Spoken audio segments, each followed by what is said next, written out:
इसको हासिल करने वाला माँ बाप की अजमत को भी पहचानेगा। इसको हासिल करने वाला दुनिया की तमाम बुराइयों से बचता हुआ नजर आएगा। क्यों? क्योंकि आज दुनिया का आलम है कि दुनिया के रिसर्च करदा बैठे हुए हैं। अगर इंसान के अंदर एक मर्ज हो, ये इंसान के अंदर तमाम मर्ज हो जाए और वो कबिलिया चौराहा जाए, मलेरिया है, तमाम बीमारियां हैं, अब वो तमाम गोलियां देने की कोशिश करेगा। जब उसको हम लेंगे तो यही कहेंगे कि यार इतनी गोलियां हम खाएंगे तो हमारी बीमारी खत्म होगी या हम ही खत्म हो जाएंगे।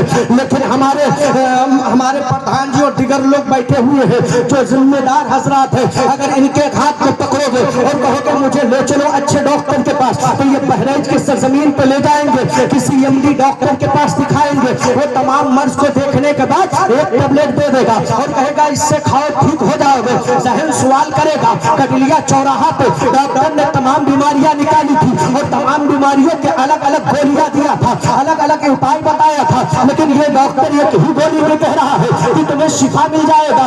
वजह क्या है? तो जवाब यही मिलेगा और डॉक्टर यही कहेगा ये एंटीबायोटिक दवाई है, ये हर मर्ज में काम आता है। जब दुनिया के रिसर्च करदा लोगों ने एक दवाई में तमाम बीमारियों का इलाज रख दिया, तो जिस खुदा ने सारी कायनात को बनाया है उसने सबसे पहली आयत पढ़ने के ताल्लुक से क्यों नाजिल फरमाया? नाजिल फरमा के बता दिया कि जो तालीम याफ्ता होंगे यही दुनिया के सारे बीमारियों से और तमाम बुराइयों से बचते हुए नजर। सुभान अल्लाह, सुभान अल्लाह। बहुत उम्दा कारी साहब, बहुत उम्दा। मुसलमानों समझ जाओ अभी भी वक्त है। मुसलमानों अपने हालात को सुधार लो। आज तुम्हारी मस्जिदें वीरान है, आज तुम्हारे बेटे रोड और किनारे गालियां खाते फिर रहे हैं, आज तुम्हारे बहन बेटियों के इज्जत व आबरू के साथ खेला जा रहा है, आज तुम्हारे इबादत गाहों पे बुलडोजर चलाए जा रहे हैं, आज तुम्हारे बुजुर्गों की कब्रों को गिराया ढाया जा रहा है। वजह यह है कि हमने अपने किले को मजबूत नहीं किया, वरना मझौवा गांव में कदम रखने से पहले 1000 मर्तबा जमाने वाले सोचते कि उस गांव में अगर कदम रखेंगे तो कदम रखने से पहले यह ख्याल कर लेना चाहिए कि उस गांव में IAS भी मिलेंगे, डॉक्टर भी मिलेंगे, इंजीनियर भी मिलेंगे, वकील भी मिलेंगे। लेकिन आज कदम रखते हुए कोई नहीं डरेगा कि तुम्हारे पास दुनिया की दौलत है लेकिन कलम की ताकत नहीं है, और दुनिया की दौलत से तुम दुनिया में कामयाबी नहीं हासिल कर सकते हो। अगर दुनिया में कामयाबी हासिल करना चाहते हो तो तुम्हें कलम की ताकत से हासिल करना। आज हमारी कौम, आखिरी बात, तकरीर खत्म, पूरे इलाके का जायजा लो। एक साल में 10 करोड़ से ज्यादा पैसा खर्च होता है, 10 करोड़ से ज्यादा पैसा खर्च होता है सिर्फ गागर, चादर, उर्स और क्या बोलते हैं रबीउल अव्वल में जुलूस, जो फजूल जुलूस निकाला जाता है। शरीयत ने जिस तरह हुक्म दिया उस तरह नहीं, हर गांव से 1-1 लाख रुपए का डीजे होना चाहिए, मुकाबला होना चाहिए, 40वां में मुकाबला होना चाहिए। अबे मुकाबला किससे कर रहे हो? अपने भाई पड़ोसी गांव वाले से जो अपना मोमिन भाई है। अरे मुकाबला ही करना है तो खैर अगर तो बेटे को IAS बनाए तो तुम 3 बना के भेज दो और कह दो कि तुम जिस मैदान में उतरोगे उस मैदान में हमारा बेटा तुमसे मुकाबला करता है। बेशक नारे तकबीर, नारे रिसालत, मसलके आला हजरत, मसलके आला हजरत, नारे तकबीर, नारे रिसालत। बेशक सुभान अल्लाह। बनाओ किसी एक को डॉक्टर, बनाओ किसी एक को IAS, बनाओ किसी एक को वकील कि जब जमाना तुम्हारे ऊपर धाराएं लगाए तो वो तुम्हारा बेटा मैदान में उतर के उन्हीं के भाषे में जवाब दे। अभी मेरी मुलाकात एक थाने के इंचार्ज से हुई थी, 1 घंटे बात हुई।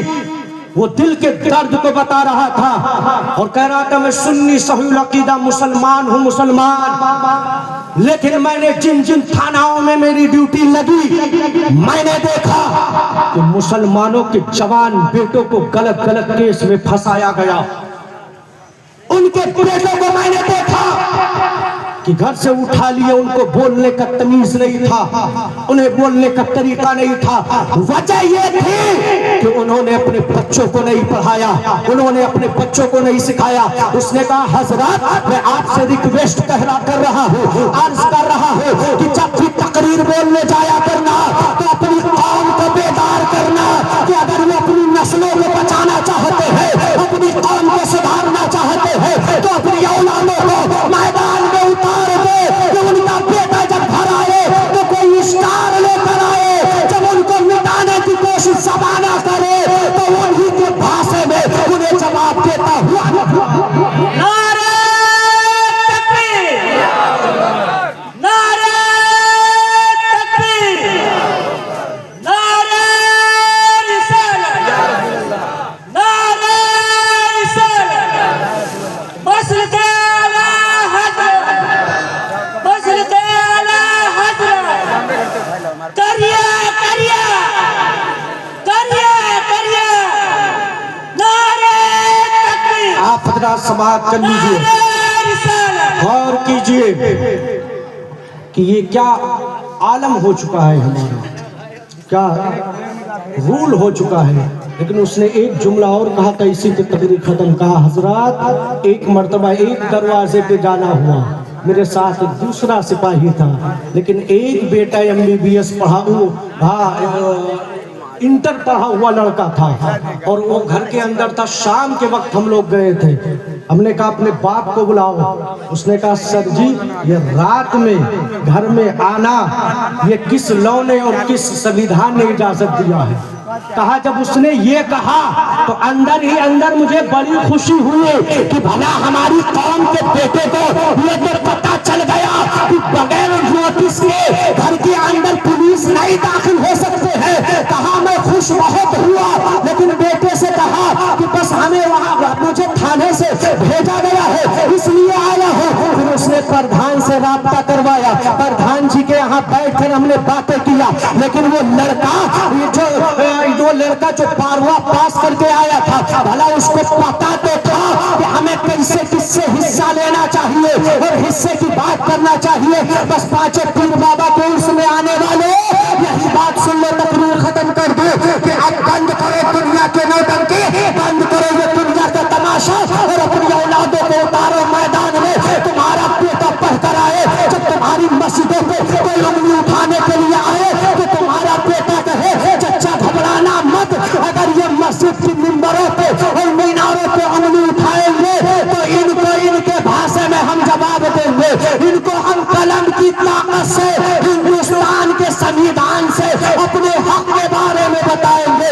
कसम खुदा की अब 5000 के मौलवी ढूंढना बंद करो, 6000 के आलिम को ढूंढना बंद करो, 2 आलिमों को तनख्वाह और अपने घर के बच्चों को ऐसी तालीम दो कि तुम्हारा बेटा जब घर से निकले दुनिया सताए तो अल्लाह की बारगाह में सजदा रेज़ होके अपनी दुआओं से वो कामयाबी की मंजिल तय करे। और जब कलम की ताकत उसके पैरों में बेड़ियां डाले तो वो कलम की ताकत से बेड़ियों को मिटाता हुआ नजर